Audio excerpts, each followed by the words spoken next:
Chapter 1 of my life ends soon.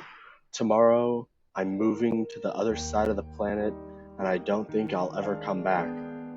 The first portion of this video is a reflection of my life leading up to this point. The second, setting a purpose, moving forward. My father was a narcissist with borderline personality disorder, and I pondered suicide throughout elementary school. The only thing preventing me was the saying, "God loved me." I trusted that he had a plan for me that specifically required childhood trauma. The idiom, "God works in mysterious ways," literally saved my life. Varsity wrestling gave me the confidence to stand up for myself, although the suicidal fantasies were merely postponed. But I was still under my dad's control for another 5 years.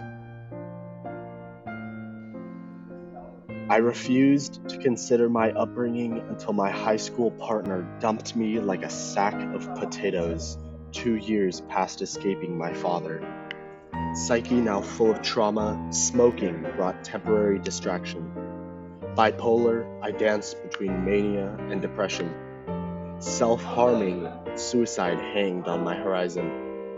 Religion saved my life as a child, but I was betrayed when it mixed with mental illness and drug addiction to induce psychosis.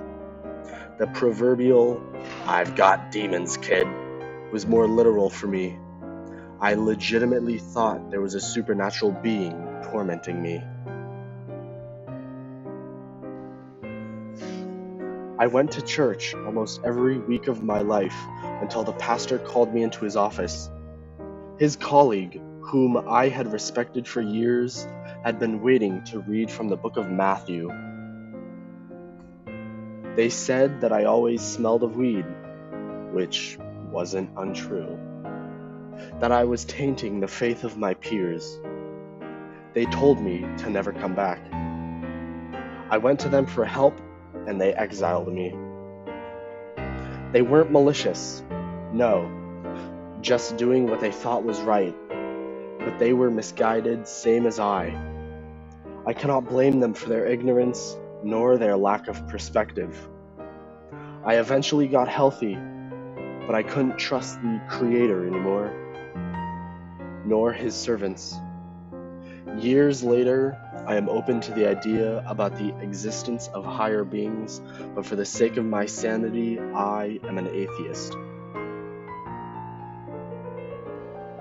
I confess none of this for your pity, but to release myself of this burden. My father was an evil man, but the majority of my suffering was self-imposed. Frankly, Dad never put a bong in my hand.